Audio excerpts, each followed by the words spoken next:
अलावा उसने बोला ये तो उनकी सोल हो गई। फिर इसी तरह से उसने बोला कि उनके अंदर हाईएस्ट वर्च्यू क्या होगा, उसको उसने किस लफ्ज से डिनोट किया, स्पेसिफिक लफ्ज जो उसने यूज़ किया, दैट वाज सेल्फ डिसिप्लिन। और इस क्लास के अंदर कौन से लोग होंगे, द वर्कर्स, लेबरर्स, बिजनेसमैन, ये सारे लोग होंगे। तो सबसे लोएस्ट क्लास ये होंगे। उससे ऊपर जो क्लास है उसके अंदर कौन सा एलिमेंट प्रीडोमिनेट करेगा, स्पिरिट का, करेज का। तो इनकी सोल के अंदर कौन सा एलिमेंट प्रीडोमिनेट करेगा, स्पिरिट का, और वर्च्यू इनके अंदर कौन सा होगा, करेज का। और फिर इस तरह की क्लास में कौन लोग आएंगे, जो कि मिलिट्री पर्सनल्स होंगे, क्योंकि उनके अंदर तो ये चीज़ प्रीडोमिनेट करी, इसका मतलब वो सबसे ज़्यादा फिट हैं क्या करने के लिए, to stay in army, to stay as a soldier. लेकिन उनके अंदर क्योंकि एपेटाइट का, वर्ल्डली प्लेजर का कम एलिमेंट था, इसलिए वो लोअर क्लास में नहीं जाएंगे। उनके अंदर ज़्यादा चीज़ क्या प्रीडोमिनेट कर रही थी, करेज, जिसके मतलब एक पेट्रियाटिज्म का एलिमेंट उनके अंदर ज़्यादा था। तो वो लोग किस में आएंगे, सेकंड क्लास के अंदर आएंगे, या मिडिल वाली क्लास आ जाएगी। और जो सबसे हाईएस्ट क्लास है, जिसके अंदर रीजन का एलिमेंट सबसे ज़्यादा प्रीडोमिनेट कर रहा था, और उनके अंदर वर्च्यू कौन सा था, विजडम का था, और उनके अंदर कौन से वाले लोग आएंगे, जिनके अंदर हाईएस्ट कैपेसिटी होगी टू अटेन नॉलेज, और वो कौन से होंगे, फिलोसफर्स। और क्योंकि according to Socrates and his student Plato, knowledge is the virtue, knowledge is virtue, इसलिए ये लोग सबसे ज़्यादा कैपेबल होंगे टू बी द रूलर्स। क्योंकि अकॉर्डिंग टू देम जो इंसान सबसे ज़्यादा रीज़न अटेन कर सकता है वही इंसान है जो इंसान के सारे अफेयर्स को, ह्यूमनली अफेयर्स को बेहतर तरीके से अंजाम दे सकता है। इस तरह का बंदा ग्रीडी नहीं होता, इस तरह का बंदा ह्यूमन पर्सनालिटी को, ह्यूमन कैरेक्टर को बहुत अच्छे तरीके से जज करता है और बहुत अच्छे फैसले कर सकता है। अब ये सिस्टम जब आप समझ जाते हैं, ये 3 क्लास सिस्टम समझ जाते हैं, जिस तरह से इसने सोसाइटी को 3 में डिवाइड किया, तो आपको प्लेटो का जस्टिस का सिस्टम बहुत आसानी से समझ आ जाता है। प्लेटो के according justice is giving every man is due. जब हर बंदे को उसकी कैपेबिलिटी के अकॉर्डिंग सोसाइटी में जॉब मिल जाती है, तो अकॉर्डिंग टू प्लेटो उस सोसाइटी में जस्टिस प्रिवेल कर रहा है। For him it is not some legal justice, for him justice is universal. जब एक ऐसा क्लास सिस्टम होगा जिसमें सब लोग अपनी बेहतरीन कैपेबिलिटीज़ के अकॉर्डिंग काम कर रहे होंगे, जॉब कर रहे होंगे, वो सोसाइटी में जस्टिस प्रिवेल कर रहा है। मतलब ऐसा नहीं है कि एक ऐसा बंदा जिसके अंदर वर्ल्डली प्लेजर्स की प्रोपेंसिटी ज़्यादा है, एपेटाइट का एलिमेंट उसमें ज़्यादा है, उसको आप किंग बना दें तो सोसाइटी सही तरीके से नहीं चल सकेगी। या एक ऐसा बंदा जिसके अंदर रीज़न का एलिमेंट बहुत ज़्यादा है, जो बहुत अच्छे तरीके से पॉन्डर कर सकता है, उसको आपने बिजनेस क्लास में डाल दिया, उसको आप काम करवा रहे हैं, हार्ड वर्क करा रहे हैं, मैनुअल वर्क करा रहे हैं, तो इस तरह से आप क्या कर रहे हैं, नेचर के साथ छेड़खानी कर रहे हैं। तो क्या होगा कि हर बंदा बेहतरीन तरीके से अपना काम नहीं अंजाम कर सकेगा, तो क्या होगा, सोसाइटी ओवरऑल ख़त्म हो जाएगी, कुछ भी नहीं रह सकेगा। That's going to be catastrophic according to Plato. अब किस तरह से, ये तो आपका जस्टिस का सिस्टम समझ आ गया। अगर आपके ऊपर जस्टिस के ऊपर क्वेश्चन आता है तो आप प्लेटो की आइडियल स्टेट के बारे में बताएंगे, फिलोसफर किंग के बारे में बताएंगे, ऑर्गेनिक कंसेप्शन के बारे में बताएंगे, उसके बाद आप इसका क्लास सिस्टम बताएंगे, और फिर आप जस्टिस की तरफ ले जाएंगे, क्योंकि इस तरह से आपको उसकी बेस बनानी पड़ेगी कि they are all interrelated. अब फिलोसफर किंग के बारे में वो कहता है कि क्यों he is the best one to be regarded as king or ruler, तो उसके लिए he is a passionate seeker of wisdom and truth and he is spectator of all kinds and all forms of wisdom। अब प्लेटो के according तो प्लेटो ने उस पर बड़ी लिमिटेशंस लगाई, मतलब उसको एब्सोल्यूट पावर नहीं दी, लेकिन जब हम खुद इसकी फिलॉसफी का एनालिसिस करते तो हमें पता लगता है कि इसने अपने किंग को अबव लॉ रखा है, उसके ऊपर किसी किस्म का लॉ, किसी किस्म का ह्यूमन ओपिनियन, कुछ भी चीज़ माने नहीं रखती, कुछ भी चीज़ उसके ऊपर अप्लाई नहीं होती। मतलब वो खुद लॉ बनाएगा और उसके ऊपर किसी भी किस्म की सैंक्शन नहीं लगेगी। तो जो प्लेटो ने लिमिटेशंस दी हैं वो बहुत ही मीनिंगलेस है, लेकिन आप लोगों को याद करनी पड़ेगी। अगर फिलोसफर किंग का कॉन्सेप्ट आता है तो आपने सारी फिलोसफर किंग के बारे में पहले पॉजिटिव बातें करनी है और एंड में जाके आपने क्रिटिसिज्म देना है।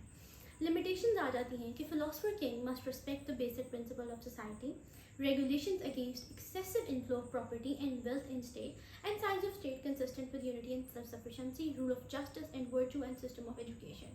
तो जो इसकी पूरी फिलॉसफी है, क्योंकि वो सब कुछ मेंटेन किसने करना है, फिलोसफर किंग ने करना है, उसने एजुकेशन सिस्टम देखना है, उसने जस्टिस प्रोवाइड करना है। अब एजुकेशन सिस्टम इसका बहुत इंपॉर्टेंट है, क्योंकि एजुकेशन सिस्टम के थ्रू अगर स्टेट कंट्रोल फिलोसफर किंग के थ्रू बेहतर वैसा एजुकेशन सिस्टम प्रोवाइड किया जाता है जैसा कि प्लेटो कहता है, तो ही क्लास सिस्टम बनेगा और तो ही जाकर जस्टिस प्रिवेल होगा और तो ही जाके आइडियल स्टेट बन सकेगी। तो अगर फिलोसफर किंग की सारे के सारे काम है तो फिलोसफर किंग के बारे में अगर क्वेश्चन आए तो आप इसके अंदर सब चीज़ें ऐड कर सकते हैं। थ्योरी ऑफ जस्टिस मैं बता चुकी हूँ। Theory of justice is very easy. उसमें बोला है कि it's not legal but universal justice. Justice is a bond which holds society together in harmonious union of individuals, each of whom has found his life work in accordance with his natural fitness or training and that's or training. ये इसका exact code है तो आप इसको use कर सकते हैं। It's internal rather than external. Principle of non-interference, functional specialization as I already told you, mutual cooperation, collectivism rather individualism, idea of service that connotes the idea of whole to which service is rendered. It integrated other virtues of wisdom, courage and self-control, keeps them in their limit. मतलब इसने क्या किया, इसने सारे के सारे जो जितने भी वर्च्यूज थे उनको इट केप्ट इन कंट्रोल, ठीक है, और उनको उनकी लिमिट्स में रखा। किस चीज़ ने? फंक्शनल स्पेशलाइजेशन ने। और जब इस तरह से होगा उसको हम जस्टिस कहेंगे। तो दैट्स वेरी इजी। प्लेटो का सिस्टम बताना शुरू करें। आइडियल स्टेट के बारे में बताएं। आइडियल स्टेट कौन सी है? जहाँ फिलोसफर किंग रूल करता है। फिलोसफर किंग कैसे बनेगा? तो वो एजुकेशन का सिस्टम है, वो हम आगे पढ़ लेंगे। जस्टिस क्या होगा? जब क्लास में, जब सोसाइटी में इस तरह का क्लास सिस्टम होगा, सब अपनी अपनी कैपेसिटी के अकॉर्डिंग काम कर रहे होंगे, giving every man is due, that's justice. जो सारे के सारे काम कौन करेगा? फिलोसफर किंग करेगा। एजुकेशन सिस्टम हम देखते हैं तो वो स्टेट कंट्रोल्ड है। अब प्लेटो होता था एथेंस में, इनके साथ होती थी एक और ग्रीक सिटी स्टेट स्पार्टा की, जिसके ऊपर काफ़ी सारी मूवीज भी बनी हुई है। अब एथेनियंस जो थे वो थोड़े लिटरेरी थे, सुकून रहने वाले लोग थे, बड़े सिविलाइज थे। लेकिन जो स्पार्टन्स थे वो थोड़े इस तरह के थे कि जंगे वगैरह करते थे, हमेशा वॉर पे रहते थे और उनको हराना बहुत मुश्किल होता था। तो इसलिए जो स्टेट थी वो उनकी हर चीज़ पे कंट्रोल करती थी, हर एक को जो थी मैंडेटरी मिलिट्री एजुकेशन लेनी पड़ती थी। लेकिन क्योंकि हर चीज़ पे कंट्रोल करती थी स्टेट, तो इसलिए स्टेट उनकी एजुकेशन पे भी कंट्रोल करती थी। तो ये वाली सिस्टम प्लेटो को बहुत पसंद था और प्लेटो कहता था कि जो एथेंस है वहाँ पर तो हमारी एजुकेशन सिस्टम बहुत एलिटिस्ट है, सिर्फ हर बच्चे को इक्वल एजुकेशन नहीं मिलती, सिर्फ उन लोगों को मिलती है जो लोग अफोर्ड कर सकते हैं, बिकॉज महंगी है, हर बंदा नहीं कर सकता। लेकिन अगर हम ऐसा सिस्टम ले आए जैसे कि स्पार्टा में होता है कि सबको इक्वल एजुकेशन मिलती है और स्टेट कंट्रोल मिलती है और फिर उनकी कैपेसिटी के अकॉर्डिंग उनको आगे प्रमोट किया जाता है, तो वो बेस्ट एजुकेशन सिस्टम होगा। और उसी के थ्रू आपको मैं बार बार रिमाइंड करा रही हूँ कि एजुकेशन सिस्टम जब स्टेट कंट्रोल करेगी तो वो लोगों को क्लासेस में डिवाइड करेगी उनकी कैपेसिटी के according, and that will be justice. तो हम कहते हैं कि प्राइमरी होगी, स्टेट कंट्रोल्ड होगी। तकरीबन 14 ईयर्स की एज तक उनको जिमनास्टिक और म्यूज़िक की एजुकेशन दी जाएगी।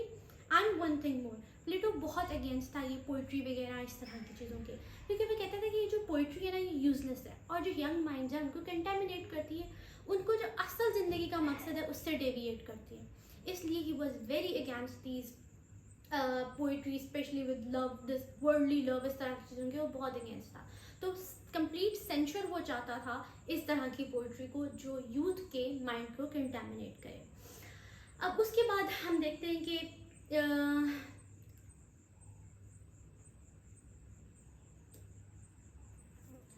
स्पार्टा में क्या होता था कि 7 ईयर ऑनवर्ड जो थी स्टेट कंट्रोल एजुकेशन दी जाती थी, ठीक है। उसके अंदर उनको करेज, फोरबेरेंस, ट्रायल, हर चीज़ें सिखाई जाती थी। इवन बारबेरिक किस्म के उनके टेस्ट होते थे, जिमनास्टिक, वॉर डांसेस, हर चीज़ें उनको सिखाई जाती थी। और वहाँ पर जो डिस्टिंक्शन थी बिटवीन रिच एंड पुअर वो ख़त्म हो चुकी थी और ह्यूमन पर्सनालिटी की वो बड़ी अच्छी डेवलपमेंट करते थे, इसलिए वो उनको सपोर्ट करता था। लेकिन जब प्लेटो की बात करते हैं हम, तो प्लेटो क्या कहता है? प्लेटो कहता है कि जो मेरी एजुकेशन सिस्टम होगी वो भी वैसी ही होगी, स्टेट कंट्रोल होगी, ओवरऑल पर्सनालिटी डेवलपमेंट करेंगे, सारी लाइफ के लिए कंटिन्यू रहेगी और बोथ मेल और फीमेल के लिए होगी। This is very important because he is known as one of the earliest feminist, क्योंकि इसने बोला कि जेंडर जो है उससे फ़र्क नहीं पड़ता, अगर कोई औरत भी इस काबिल है कि वो उसके अंदर भी ये सारे एलिमेंट्स हैं तो वो भी फिलोसफर किंग बन सकती है और उसको भी इक्वल एजुकेशन देनी चाहिए। अब यहाँ पे आप देख सकते हैं कि हम बात करें एज जो है 16 to 18 ईयर्स की एज तक उनको म्यूज़िक सिखाएंगे, जिमनास्टिक, एथलेटिक्स, ठीक है, ये उनको बताएंगे। इस तरह से उनकी बॉडी थोड़ी बिल्डअप हो जाएगी। बेसिक नॉर्मल लाइफस्टाइल के लिए भी, बेशक अगर वो ऊपर वाली क्लास में नहीं भी जाते तो भी जो है इंसान की बॉडीली स्ट्रेंथ बहुत इंपॉर्टेंट होती है। फिर 18 से 20 ईयर्स तक उनको रिलीजन के बारे में सिखाएं, आर्ट के बारे में सिखाएं, एथलेटिक्स दोबारा से आगे। अब क्या होगा, इस तरह से चलता रहेगा। इनका पहला टेस्ट होगा जब वो 35 ईयर्स के हो जाएंगे। 35 25 ईयर की एज में जब उनका पहला टेस्ट होगा तो पास करने वाला कौन सी क्लास में चला जाएगा, सेकेंड क्लास में चला जाएगा, क्योंकि उसके अंदर कौन सा वर्चू प्रीडोमिनेट करेगा, करेजियस स्पिरिट का। तो इसलिए वो टेस्ट इस चीज़ को डिटरमिन करेगा कि उसके अंदर कौन सा वाला वर्चू है। जब उसके अंदर करेज वाला वर्चू होगा तो वो नीचे वाली क्लास में आप रख के उसको ज़ाया कर रहे हैं, इसलिए इसको आप ऊपर वाली क्लास में लेके जाए, वहाँ पे उसकी बेहतर ट्रेनिंग होगी और फिर देखे जाएगा कि क्या वो फिलोसफर किंग वाले वर्चूज उसके अंदर ज़्यादा है या आर्मी वाले सोल्जर्स वाले उसके अंदर ज़्यादा है। खैर अगर उसके अंदर वर्चू नहीं है करेज का तो वो लोअर क्लास में ही रहेगा और फिर वो क्या होगा, मतलब ये जो डिटरमिन हो जाएगा कि वो इसी क्लास में ही रहेगा और कोई भी दोबारा वो टेस्ट नहीं दे सकता। इस तरह का कोई रीटेस्ट का सिस्टम नहीं था। अगर वो टेस्ट फेल कर दिया उसने एक बार तो वो लोअर क्लास में ही रहेगा। फिर आती है हमारे पास कि इनकी मिलिट्री ट्रेन। अच्छा जी, पास कर दिया तो आप सेकंड क्लास में चले गए, वहाँ पर आपको मिलिट्री ट्रेनिंग दी जाएगी, डायलेक्ट सिखाया जाएगा, लॉजिक सिखाई जाएगी, हायर एजुकेशन दी जाएगी, ज़्यादा सख्त ट्रेनिंग की जाएगी और देखा जाएगा क्या आप कौन सी वाली क्लास में रखने के काबिल हैं। फिर आपको एस्ट्रोनॉमी सिखाई जाएगी, मैथ सिखाया जाएगा और चीज़ें सिखाई जाएंगी और फिर 15 साल तक आपकी यही ट्रेनिंग चलेगी और फाइनल टेस्ट होगा 50 इयर्स की एज में और उसको पास करने वाला फिलोसफर किंग बन जाएगा और अगर नहीं कर सकेगा तो वो लोअर क्लास के अंदर ही रहेगा, मतलब मिलिट्री वाली क्लास में ही रहेगा, क्योंकि उस टेस्ट ने ये चीज़ डिटरमिन की कि उसके अंदर कौन सा वाला वर्चू ज़्यादा था। तो इस तरह का एजुकेशन सिस्टम इसने दिया था जिसके थ्रू वो कहेगा आइडियल स्टेट में मेरा ये वाला एजुकेशन सिस्टम होगा और जब ये होगा तो क्लासेस बनेंगी तो क्या होगा, हमारे पास उनमें वर्चू जस्टिस प्रिवेल करेगा और उसके बाद फिलोसफर किंग तो एक कंप्लीट आइडियल स्टेट। तो यू कैन सी कि जब हम प्लेटो की फिलॉसफी पढ़ते हैं तो इसके अंदर हर चीज़ इंटरकनेक्टेड है, जो कि आगे हमें इतनी नज़र नहीं आएगी, लेकिन प्लेटो की फिलॉसफी में सबसे ज़्यादा हर टॉपिक इंटरकनेक्टेड था। तो इसलिए जब भी प्लेटो पे क्वेश्चन आए तो आप इसको लाजमी अटैम्प्ट करेंगे कि दैट्स द ईजीएस्ट वन और इसके अंदर आपके पास लिखने को बहुत कुछ होता है और आप कुछ भी लिखेंगे वो उससे रिलेट करेगा ही करेगा। अब आ जाता है हमारे पास कम्युनिज्म। कम्युनिज्म एक ऐसा सिस्टम होता है जिसके अंदर स्टेट हर चीज़ को कंट्रोल करती है। मॉडर्न डे कम्युनिज्म में स्टेट के पास सारे के सारे मीन्स ऑफ प्रोडक्शन है, मतलब जितनी भी फैक्ट्रीज होंगी, जितने बड़े बड़े प्रोजेक्ट्स होंगे, एजुकेशन, एवरीथिंग स्टेट के कंट्रोल में होगी। लेकिन कैपिटलिज्म जो बिल्कुल इससे ऑपोजिट है, उसके अंदर जिस तरह पाकिस्तान के सिस्टम है उसमें ऐसा नहीं होता। लोगों को प्राइवेट प्रॉपर्टी रखने की इजाज़त होती है, प्राइवेट बिजनेसेस वो कर सकते हैं, प्राइवेट इंडस्ट्रीज वगैरह कुछ भी कर सकते हैं। तो प्लेटो कहता था कि हमने क्या करना है, आइडियल स्टेट में क्या होगा, कम्युनिज्म होगा। किस चीज़ का, not only property but also of wives. मतलब इसने बोला कि लोगों की आपसी जो इंडिविजुअल फैमिलीज होती है वैसी नहीं होंगी, पूरी स्टेट एक फैमिली की तरह रहेगी, सबकी एक एक बीवियाँ, सबकी कंबाइंड वाइफ्स होंगी, कंबाइंड बच्चे होंगे। इस तरह से जब हम ये इंडिपेंडेंट फैमिली का नोशन ख़त्म कर देंगे तो कोई भी ग्रीडी नहीं होगा, क्योंकि एक बंदा अपनी ज़िंदगी में अगर करप्शन मिस अप्रोप्रिएशन कर रहा है, अगर वो ऐसी जगह पे बैठा है जहाँ at the place of power, तो वो सिर्फ इसलिए कर रहा है क्योंकि उसको अपनी फैमिली का फ्यूचर बेहतर करना है। तो जब आप पूरी स्टेट को एक फैमिली बना देंगे तो वो सारे यूनाइटेड होकर रहेंगे और सारे स्टेट के वेलफेयर के लिए सोचेंगे, अपनी पर्सनल एग्रेंडाइजेशन के बारे में नहीं सोचेंगे। तो ये प्लेटो का कंसेप्ट था जिसमें वो कहता था कि यूनिटी होनी चाहिए थ्रू यूनिफॉर्मिटी, और इसको जाके प्लेटो ने, एरिस्टोटल ने बहुत ज़्यादा इसके ऊपर इसको निगेट किया। उसकी फ़िलॉसफी काफ़ी हद तक इस पर बेस्ड है। और अगर आप प्लेटो की फिलॉसफी पे क्रिटिसिज्म करें तो आप वाइब्स वाले उस पर बहुत ज़्यादा क्रिटिसिज्म कर सकते हैं कि ये हमारी सोसाइटी के नॉर्म्स के अगेंस्ट है, ह्यूमन नेचर के अगेंस्ट है, बड़ा इमोरल है, बड़ा अनएथिकल है। तो जब आप सारी कुछ पढ़ें तो आपको खुद वो चीज़ अजीब महसूस हो तो आपने उसके ऊपर खुद ही अपना क्रिटिसिज्म बना लेना है। इस तरह से जब आपके अंदर कॉन्सेप्ट डेवलप हो जाएगा तो आपको रट्टा लगाने की ज़रूरत नहीं पड़ेगी।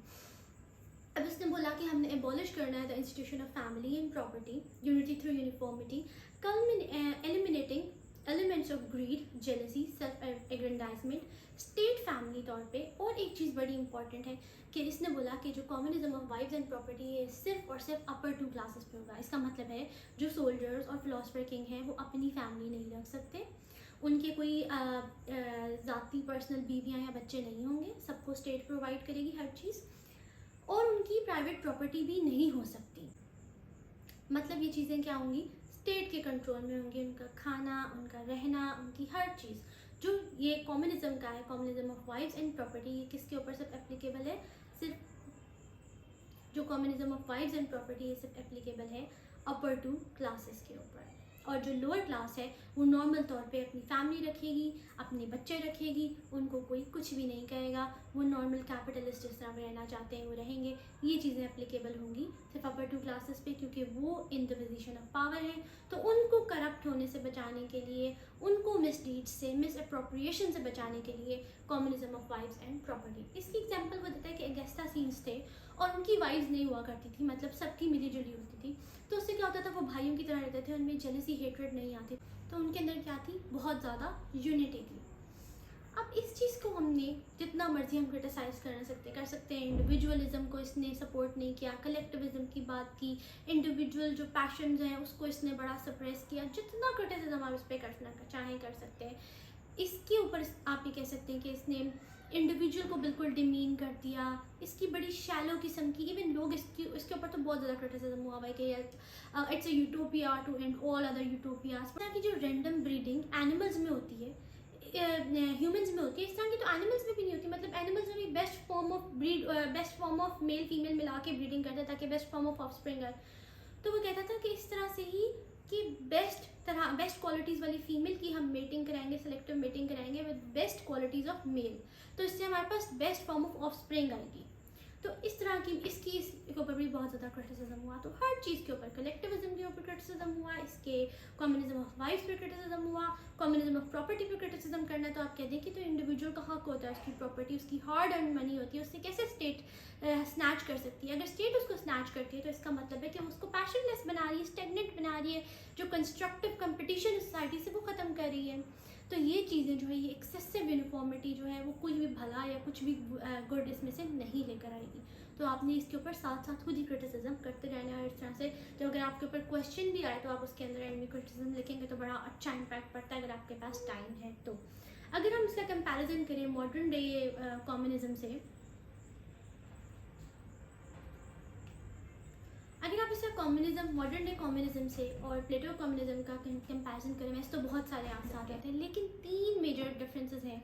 वो ये है कि प्लेटो ने जब अपनी कम्युनिज्म की बात की तो उसने क्लास सिस्टम बनाया और उसके ऊपर उसको बेस किया, जबकि मॉडर्न डे कम्युनिज्म तो क्लास सिस्टम को डिमोलिश करने के ऊपर बेस्ड है। वो तो इस चीज़ के ऊपर बिलीव ही नहीं करता कि सोसाइटी के अंदर एक से ज़्यादा क्लासेस होनी चाहिए। फिर उसने बात की कम्युनिज्म ऑफ वाइव्स के बारे में, जबकि मॉडर्न डे कम्युनिज्म सिर्फ कम्युनिज्म ऑफ प्रॉपर्टी के बारे में बात करता है। फिर आती है कि इसने तो बोला कि ये कम्युनिज्म जो है सिर्फ अपर 2 क्लासेस के ऊपर बेस्ड होगा, और इसने इग्नोर कर दिया प्रोड्यूसिंग क्लास को, जो कि मेजर चंक ऑफ पॉपुलेशन, क्योंकि हर बंदा तो नहीं प्रमोट होगा मिलिट्री क्लास में, या हर बंदा तो नहीं प्रमोट होगा फिलोसफर किंग की क्लास में, तो इसने इग्नोर कर दिया प्रोड्यूसिंग क्लास को। उसके अलावा अगर हम इसका कंपैरिजन करते हैं विद मॉडर्न डे कम्युनिज्म, तो वो तो built he upon grievances of producing class है। वो तो काम ही प्रोलेटरिएट्स के लिए करता है, लेबरर्स के लिए करता है, जबकि उसने प्लेटो की फिलॉसफी में इस चीज़ को इग्नोर कर दिया गया। प्लेटो स्लेवरी को भी प्रमोट करता था, वो कहते उसने कभी भी इसको कंडेम नहीं किया, और एरिस्टोटल ने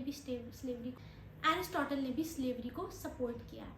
अब इसके ऊपर हम बात करते हैं कि this is the main differences. असल में एरिस्टोटल के सारे डिफरेंसेस हम एरिस्टोटल के अंदर पढ़ेंगे।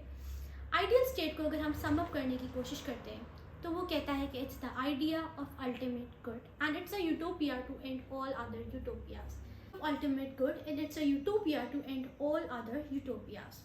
अब इसमें क्लास सिस्टम आना चाहिए इसकी आइडियल स्टेट में, फिलोसफर किंग को रूलर होना चाहिए इसकी आइडियल स्टेट के अंदर, ऑर्गेनिक कंसेप्शन ऑफ स्टेट के कंसेप्ट की बात की इसने, स्टेट कंट्रोल एजुकेशन होनी चाहिए, जस्टिस होना चाहिए, कम्युनिज्म होना चाहिए, वही सारी चीज़ें जो हमने पढ़ी है।